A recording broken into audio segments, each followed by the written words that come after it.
পবিত্র কোরআনের সূরা কলামের মধ্যে রব্বুল আলামিন বলেন, ওয়ালা তুতি'আ কুল্লা হাল্লাফিম মাহিনিন হাম্মাজিম মাশাইম বিনামিম মান্নাইল লিল খায়রি মু'তাদিন আসিম।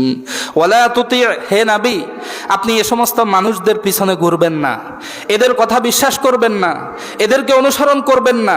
কুল্লা হাল্লাফিম মাহিন, যাদের মন মানসিকতা হীন, যারা প্রতিটি কথায় গুরুত্ব দেওয়ার জন্য মিথ্যা কথা, সুগুলখড়িমূলক কথা, কিন্তু হলফ করে করে কথা বলে, কসম করে করে কথা বলে, মানুষদেরকে দলিল প্রমাণ যুক্তি দিয়া, মিথ্যা যুক্তি দিয়া তারা বিশ্বাস করাইতে চেষ্টা করে, এদের পিছনে আপনি ঘুরবেন না, এদের কোনো কথা আপনি শুনবেন না। ওয়ালা তুতি'আ, এদের অনুসরণ করবেন না।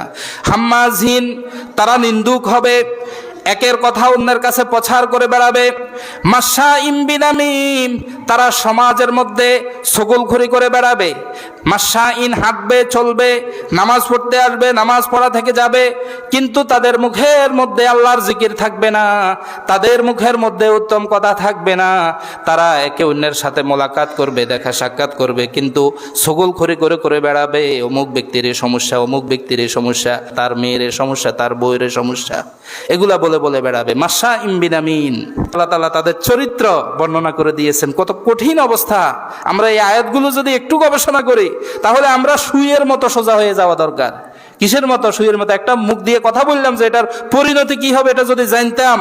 হাদিস শরীফের মধ্যে বিশ্বনবী রাহমাতুল লিল আলামিন মুহাম্মাদুর রাসূলুল্লাহ সাল্লাল্লাহু আলাইহি ওয়াসাল্লাম বলেন, ইন্নাল আবদা লা ইয়াতাকাল্লামু বিল কালিমাতি লা ইউলকি লাহা বালান ইয়ারফাউহু আল্লাহু বিহা দারাজাতিন ওয়া ইন্নাল আবদা লা ইয়াতাকাল্লামু বিল কালিমাতি মিন সাখাতিল্লাহি লা ইউলকি লাহা বালান ইয়াহবি বিহা ফি জাহান্নাম।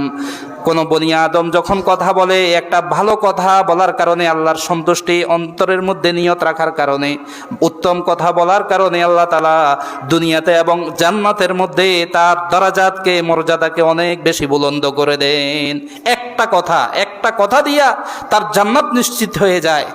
আর যাদের একটা কথা, তার পরিণাম ফল কি সে সেটা না জেনে শুধুমাত্র আল্লাহর অসন্তুষ্টি চিত্তে, আল্লাহ গোসা হয়ে যান, রাগ হয়ে যান, আল্লাহ নারাজ হয়ে যান, এরকম একটা শব্দ উচ্চারণ করার কারণে আল্লাহ তাআলা তাকে জাহান্নামে নিক্ষেপ করে দেন। নাউজুবিল্লাহ।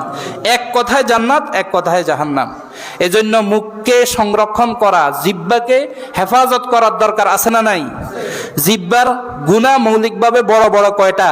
তিনটা। 1 নম্বর মিথ্যা কথা বলা, 2 নম্বর গীবত করা, 3 নম্বর সুগুলখড়ি করা। এই সুগুলখড়ির বিষয়ে আমি কয়েকটা আয়াত এবং একটা হাদিস বললাম। ওই আয়াতের শেষ অংশে আল্লাহ তাআলা বলেন, মান্নাইল লিল খায়র, কারো কল্যাণ হোক, কারো ভালো হোক, এ কথা সে চায় না। এই চুগলখোর ব্যক্তি সব সময় চায় সমাজের মধ্যে বিশৃঙ্খলা সৃষ্টি হওয়া, কারো ক্ষতি হওয়া, কারো কল্যাণ হওয়া, এটা চায় না। মুতাদিন আসিম, সীমা লঙ্ঘনকারী এবং পাপী, ওই এরকম ব্যক্তির ওয়ালায়াতে আপনি অনুসরণ করবেন না, তাদের কথাবার্তা শুনবেন না। আল্লাহ রাসূল সাল্লাল্লাহু আলাইহি ওয়াসাল্লাম হাদিস শরীফের মধ্যে বলেন, 2 ব্যক্তির কবরের মধ্যে আযাব হইতেছে, কবরের পাশ দিয়ে হেঁটে যাইতেছেন, আযাব হইতেছে। এখন আল্লাহ রাসূল সাল্লাল্লাহু আলাইহি ওয়াসাল্লাম তো বলবেন সাহাবায়ে কেরামকে যে কোন কারণে এই 2 ব্যক্তির কবরে আযাব হইতেছে, এটা তো বলবেন। অবশ্যই কোনো কবিরা গুনার কারণে তাদের কবরে আযাব হইতেছে। আল্লাহ রাসূল সাল্লাল্লাহু আলাইহি ওয়াসাল্লাম বলেন, আসলে কোনো কবিরা গুনাহ, বড় ধরনের গুনাহের কারণে, মুশরিক ছিল, পিতামাতার অবাধ্য সন্তান ছিল, এই জন্য কবরের মধ্যে আযাব হইতেছে, এরকম না। বরং ছোট ছোট 2টা গুনাহের কারণে তাদের কবরে আযাব হইতেছে। একটা হচ্ছে তারা পেশাব করতো, পেশাবের ছিটকে থেকে বাঁচত না। সামান্য পেশাবের কতরা ফোঁটা যে ফুটতো গড়াইয়া, এগুলা থেকে বাঁচত না, অর্থাৎ ঢিলা কুলুক ব্যবহার করতো না, পরিচ্ছন্নতা অর্জন করতো না। অথবা পেশাব করতে বসলে যে পেশাবের স্রোত থেকে ছিটকা গায়ের মধ্যে পড়ে, এগুলা থেকে বাঁচত না। যেই কোনোভাবে পেশাবের নাফাকি থেকে সে বাঁচত না। গরুর পেশাব হইতে পারে, ছাগলের পেশাব হইতে পারে, পেশাবের কতরা ছিটা থেকে সে বাঁচত না, এই জন্য তার কবরে আযাব হইতেছে। 2 নম্বর হচ্ছে ওয়াম্মাল আখারু ফাকানা ইয়ামশি বিন নামিমা, ছগলখোর ব্যক্তি যে সমাজের মধ্যে ছগলখড়ি করে বেড়াইতো, একের কাছে অন্যের বদনাম করে বেড়াইতো, এজন্য তার কবরের মধ্যে আযাব হইতেছে। নাউজুবিল্লাহ বলি।